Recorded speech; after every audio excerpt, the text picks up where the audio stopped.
story time of how I found out 5 minutes ago that I have been cheated on. So I met this boy in Thailand like 3 months ago, and from the first day that we met, we traveled together every single day for 3 weeks. So like his entire trip, I was with him. And then at the end of it, he was going back to Perth, and he was like, oh, do you want to move to Perth with me? And I was like, okay, that's kind of crazy because I live in London, but I do have family in Sydney. So I was like, okay, it's not that weird. Like, I'm Australian, so that's fine. Like, yeah, sure, I'll come to Perth with you. So I moved to Perth with him, and I'm living at his house for like 2 weeks, and like obviously everything's really good, like it was vibes. But he works in a job where he flies away and works 3 weeks like in the mines, and then he gets 1 week off. So I thought rather than me sitting in his house for 3 weeks and like waiting for him to come back, I would go visit my mum in Sydney.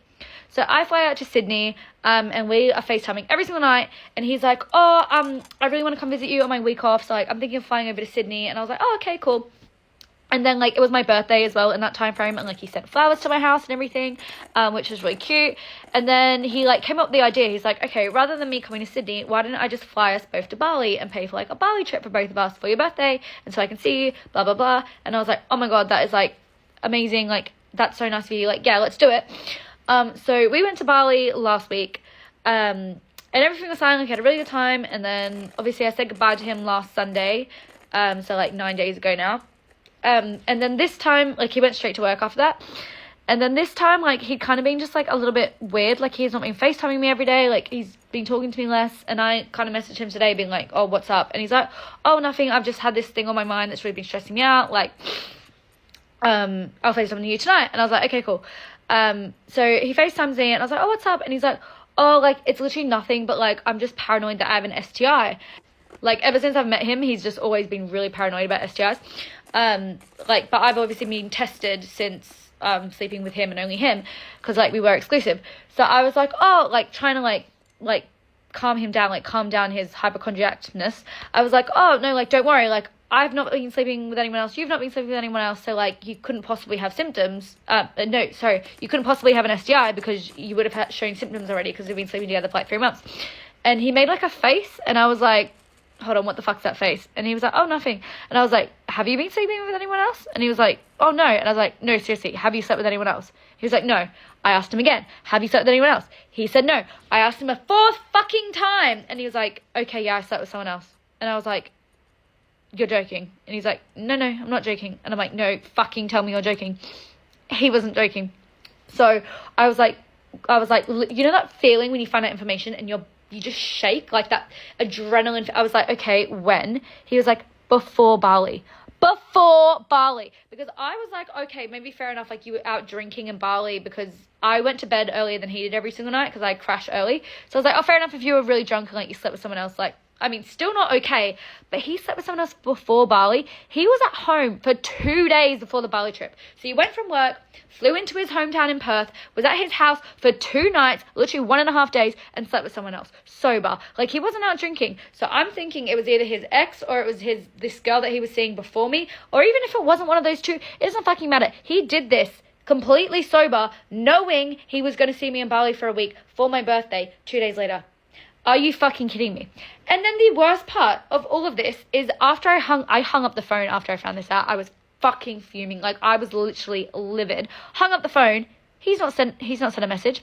He's not called me back. He's just gone to bed. This man has fucking gone to bed. I'm like, are you fucking serious? It's been an hour now. It's 1:21 a.m. in the morning. I'm fucking livid. I can't sleep now. I'm like absolutely fuming. Also, one of his friends, the only other friend that I met in Perth that followed me, like his housemate, has unfollowed me, and it would have been in the last couple of days. So I'm like, okay, maybe he cheated on me, and like it's been premeditated, and he was going to end things anyway, like that's why he's being weird the past week. I was like, okay, that adds up. However, on this phone call tonight, 5 minutes prior to me, you know, discovering this cheating thing, he said that he was going to fly out to Sydney next week. I was like, yeah, I'm going to come out to Sydney and see you in a few days. I was like, what?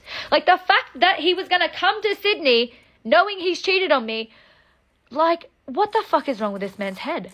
And I literally had to drag this information out of him. And the funniest thing is, the last week I've been saying, like, half as a joke, but half because I kind of knew something was off. I was like, you know what you've done? You know what you've done? You know how you sometimes do that? You're like, you know what you've done, just like trying to like get any sort of secret out that isn't even there. I've been doing that. And he's like, why do you keep saying that? And I was like, I don't know, you know. And like, I could tell, like, I don't know, I'm a fucking girl. We know, we have intuition. I could fucking tell something was up, and I was right. And I recently found out that the guy I have been dating is actually a serial cheater. And yes, this is about Nantucket Man. I typically don't love fully disclosing things about my dating life or my personal life on the internet because there are some things that I want to keep private, but this is because I truly think that this man is a menace and people need to be warned about who he is, what his character is like, and the things that he has done. So let's start with timeline here. I have actually known him since 2018. In 2018, he had started a clothing company. I was also doing the same thing. So in the local newspaper here in Maine, he had a news article written about him. I had a news article written about me. So his grandfather actually saw the news article, got in contact with my mom somehow, got my number and put us in touch just because we were doing a similar thing. So that's how we both first got in contact with each other. We kind of stayed casual friends. And then this past July 2nd, I'm going to give you timeline. I'm going to give you screenshots. I'm going to give you receipts. July 2nd, he texted me out of the blue. It was like 4 a.m. He was like, why aren't you on Nantucket? And I said, excuse you, was this meant for me? And he said, yes, very much meant for you. Like, I want you to come to Nantucket. I'm here working. And so I was like, okay, like, yeah, sounds great. Is this a date? And he said, yes. I thought that was obvious. I want you to come here. Let's have a date. We'll have a great time. And I went to Nantucket 2 weeks later. So July 2nd, he invited me. I went to Nantucket July 19th.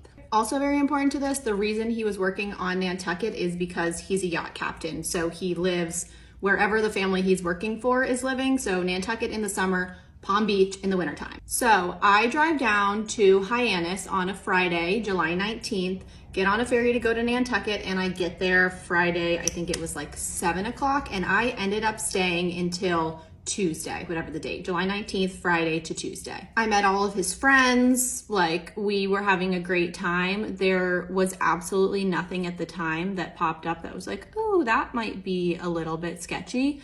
No, everything was great. So I left Nantucket, went back home to Maine. We were talking, calling every single day, like constant contact, basically. So then I was like, I want to see you before you go back down to Florida. He was like, okay, great. So we ended up coming up to Maine mid-August.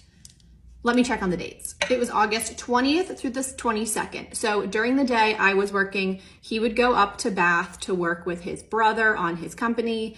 And then he would come, and he came. We went out to dinner. We met all of my friends. We went to a Sea Dogs game. Like, we did a bunch of stuff. Again, still have no reason to believe that anything is wrong. And he even said, hey, like, I'm taking the boat from Nantucket down to Florida. Do you want to come with me? And realistically, I couldn't because I have a job. I have to be here and work. So I was like, I would absolutely love to, but I just can't because of work. And he seemed really disappointed. He was like, oh, like, it would have been so fun. I would have loved to have you there. And I was like, sorry, like, just not going to happen this time, like maybe another time. So he goes back to Florida, everything's great. We're still texting every single day. Then at the end of September, I end up having a work trip to St. Louis. So I was like, okay, great. I will just fly, instead of flying back home from St. Louis, I'll fly down to Palm Beach. We can have a grand old time together. It'll be fun. So we planned that, and I did go down to Palm Beach. It was great. We went on the boat, we went out to dinner, and then I started getting really sick like a couple days into being there. I honestly had no idea what it was. I was like, oh, I've been traveling, like maybe something like that. Or I was like, oh, it's just like a quick cold. I'll get over it. Everything will be fine. But over time, like the last 4 days of me being there, I did not start to feel better. And I told him, I was like, I am unwell. I am not doing great, but I was like, I can wait until I get home. And that's what I did. I waited until I got home. I went to the doctor, and it turns out that I got an STD, and I hadn't been seeing anyone since I started seeing him in July, so we know it came from him. Like, we weren't exclusive or anything, but he had directly told me, no, I'm not seeing anyone else. Like, I really only want to be with you. My job makes it really hard to date anyone. Like, I've been single for so long. And I was like, okay, like, sweet. Like, checks out to me. And I told him that he gave this to me, and he was like, oh my God, like, I'm so sorry. I had no idea that I had it. Like, I didn't have any symptoms. And so he's very apologetic, and I'm believing him because why wouldn't I? I was like, no, it's okay. Like, I understand that, like, you didn't know, and it's just, you know, it's just a shitty situation, whatever. So we're kind of trying to get through this. I am still like really sick, trying to deal with my health. He's going on about his life. We're still talking every day. Everything still seems good. So we get through almost all of October. Actually, it is. I think all of this went down on Friday, which was November 1st. So then we get to, actually on Wednesday, a bunch of his friends got in a really big boat accident. So he's dealing with that. Then Thursday, it's Halloween. I'm trying to help him through that. Like, what can I do to help? I know that you're so stressed trying to deal with this and help everyone down there. And then Friday, this girl follows me on TikTok. And it was just completely out of the blue, but I see that they follow each other. It says like they're mutual friends. And I was like, oh, okay. So I just sent him a screenshot of like the notification, and I was like, oh, hey, who is this? Just because, you know, I'm just curious. I'm not like, who is this girl? There's no accusatory stuff going on. It's just genuine curiosity. And he texts me back and he says an ex, maybe block. And I was like, oh, I don't mind. Like, I am a figure. Looks like she is also from Maine. She probably just liked one of my videos and followed me. Like, I have absolutely no problem with that. If she wants to follow me, she can follow me. So I'm like, I'm not gonna block her. Like, that's odd. So this is where things start to get weird. He's telling me he's dealing with work stuff, and I was like, oh, like it's no problem. I don't want to stress you out. I just like was curious who it is. I didn't need to start something. And he was like, I don't want to get into an argument right now. And like, we haven't argued in the past. So I'm like, this is so weird. Like, what about this would start an argument? And then he texts me, he says, I just really don't want a call from her right now. And I like was like, whoa, why would your ex call you? That is so bizarre. Like, and also I haven't posted you on anything. You're not like out there. You're not, why would her seeing my TikTok profile make her call you? That makes absolutely no sense. He's like, I'm just too stressed. I can't deal with this right now. So I'm like, okay, something is up. And that's when I start digging, because I'm like, yeah, this is not right. My gut, like I can feel it in my gut. Something is not right. So I just looked at her Instagram profile briefly, and I'm like, nothing is too weird here. Like, right off the bat, nothing is really going on. And then I start going into each of her Instagram posts, like swiping through, and there are pictures with him, of him, on her Instagram. And it's not like these pictures are from a really long time ago. The most recent picture they had together was in October, the week where I was suffering from something that he gave me. He was with her. And so I had to do it. I sent the dreaded, hey girly text. And to be so honest, I thought that she knew. I thought that she had also figured it out. So the only thing I texted her was, well, like I DM'd her on Instagram and on TikTok, and I said, so you know, right? She didn't actually end up responding to me until the next day. And when we started talking and comparing timelines and screenshots and just trying to piece together everything that was happening, shit got wild. Okay, it's story time. This is the time that my ex-boyfriend of like 8 months at the time brought a girl at my house and expected her to sleep over and thought I wasn't gonna find out. And me and my grandma pulled up on them on 7 Mile. Yeah. I've been waiting to tell this story, so I'm gonna tell it from the beginning literally to the end. I met this boy on Instagram, right? Red flag! Red flag! Met him on Instagram. I never had a boyfriend before. We started talking, whatever. I ended up liking him. Cool. We ended up getting serious or whatever. We started seeing each other, whether it was supervised or not, if you know what I mean. All that good shit, right? So this particular guy was the worst. When I tell you I can't make this shit up, like he literally, like from every aspect of his life, it was fucked up from the beginning. First of all, he was adopted. Nothing wrong with that, but it just gets worse. He was adopted by his auntie, who didn't even like him / want him at all. They neglected him. As soon as he turned like 17, 18, they basically was like, yeah, you're on your own. Mind you, we're 17, 18 at the time of this. His auntie was literally expecting me to take him to the doctor because he had a heart problem. So he had to take literally 2 pills when he wake up and before he go to sleep in order to not... And he wasn't doing that, mind you. His auntie was expecting me to take him to the doctor, to the school, anything. Mind you, I didn't get my car until like 4 months after we were actually been together. Nigga didn't have not one documentation to prove that he was even alive. When I tell you, no ID, no social, no birth certificate. You need at least one of them to get the other. But anyway, this one particular time, me and my mama was getting into it, right? So we decided we wanted to go have some dinner and talk through our problems, right? Now, since me and my mama was going through it, I was staying at one of my dad's houses. He had a house that was directly next to my grandma's house. So it was actually kind of cool being next to my grandma, you know, living with her. Mind you, I was 17. So I was living by myself next to my grandma. Cool. Me and my mama go to like this crab place. We have a talk. We make up or whatever. She give me some money. Everything is cool. I buy us some crud. I went to the store and bought us 2 vapes. One for him and one for me. I was gonna buy us some dinner. Like, everything was gonna be cool. Like, I had a cool ass day. I even asked my dad if he could stay until I got back because, shit, why not? I was only gonna be gone like 3 hours. My dad didn't care. He let him stay. So I come back to the house, give him the vape or whatever. We smoking. Of course, we about to order some food. I'm thinking everything cool. He telling me how he just had a long, like, the whole time I was gone, he was talking to my grandma about how much he loved me and he saw a future with me. All that shit, all that. So, boom. I don't even think we got to order the food. Like, it was, mind you, it was dark as shit. He tell me, like, oh, I need to ask you something, like, really important. I say, what's up?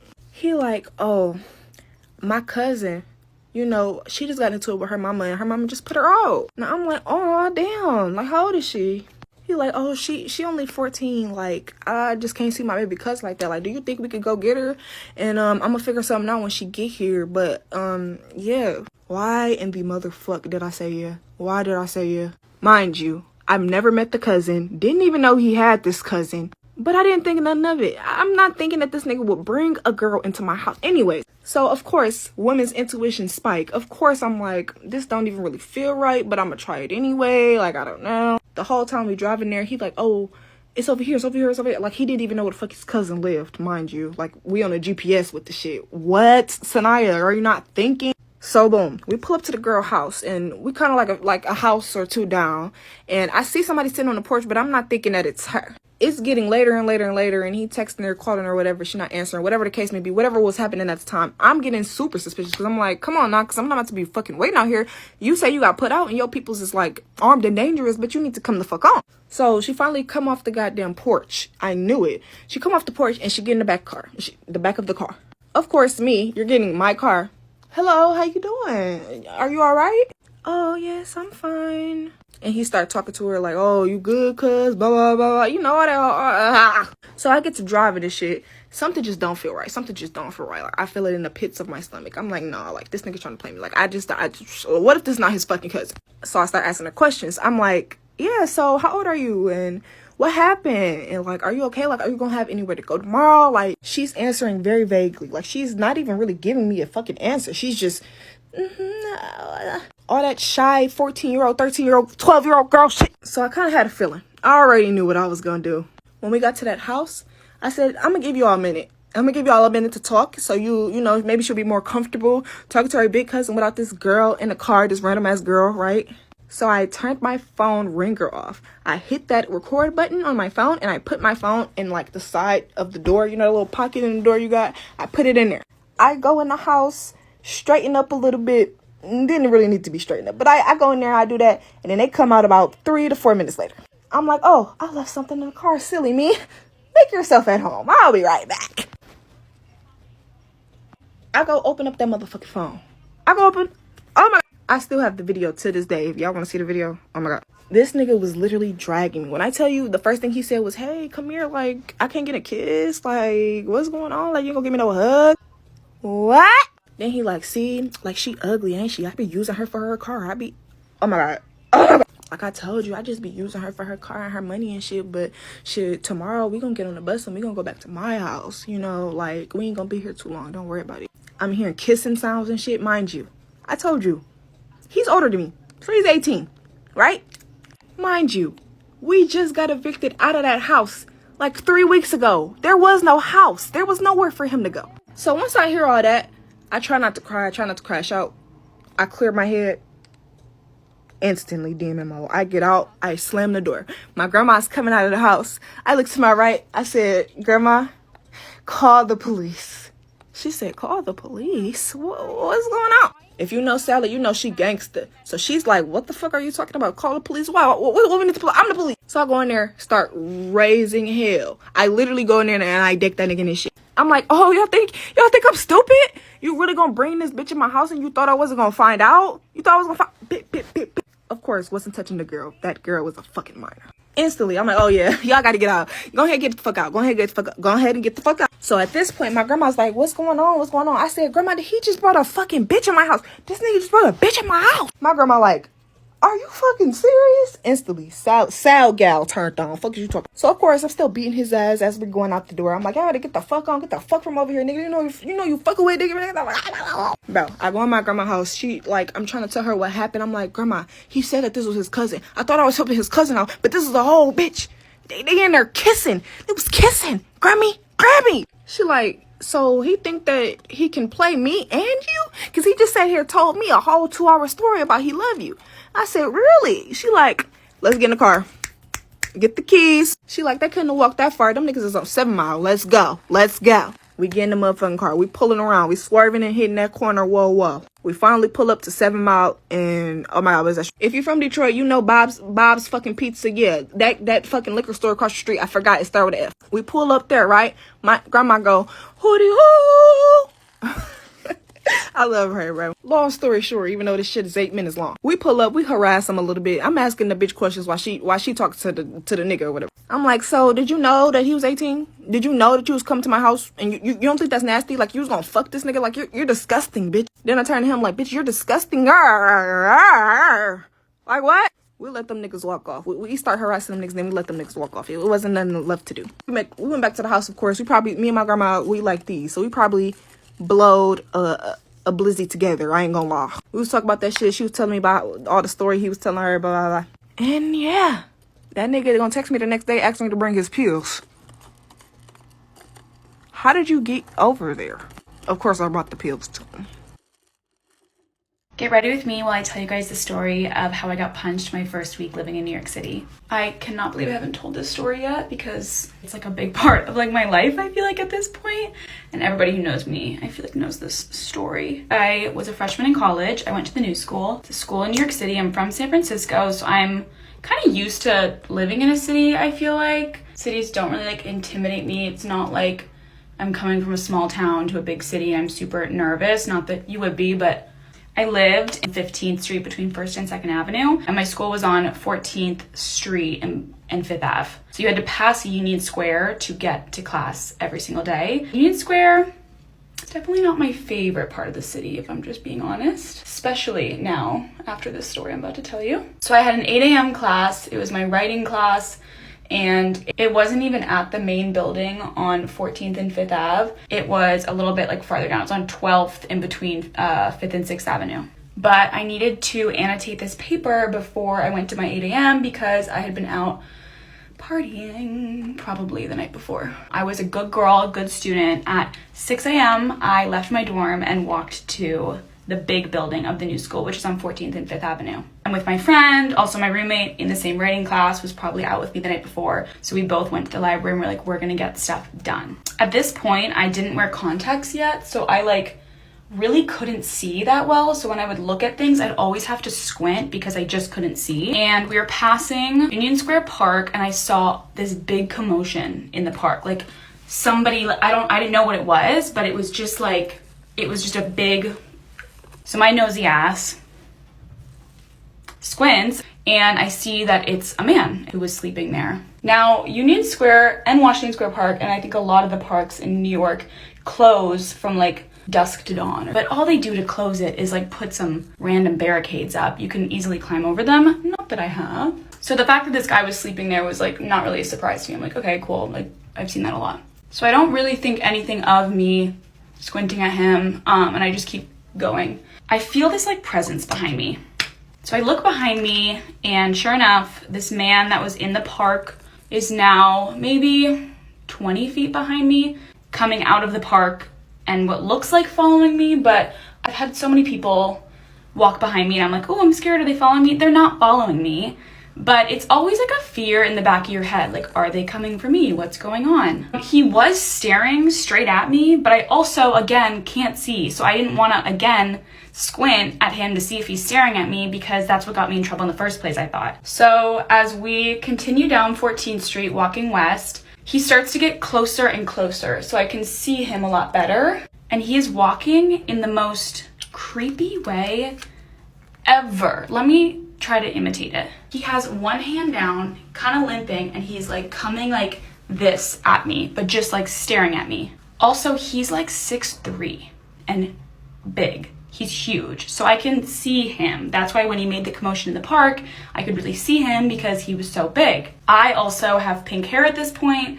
I don't know if that made me more noticeable than the friend I was with. So every time I looked behind me, this man is just closer and closer to me, and I'm trying to speed up, but I also don't want it to seem noticeable that I'm trying to get away from him, because what if he's not following me and I'm just going crazy? Classic, like, girl trying to justify something. And when he's about 10 feet behind me, I spot a Subway sandwich. Mind you, it is 6:20, I think, at this point in the morning, so nothing is open. So I go into the Subway sandwich. There's about 3 people eating a Subway sandwich in there. Why the hell they're eating a Subway sandwich at 6:30 in the morning, that's their own problem. I can't answer that question for them, but I saw 3 men and there was 2 men behind the counter, and I said, okay, there's people here. So I told my friend, let's go in the Subway sandwich. I don't feel safe. Again, it was like 6:20 in the morning. Nobody was on the streets either.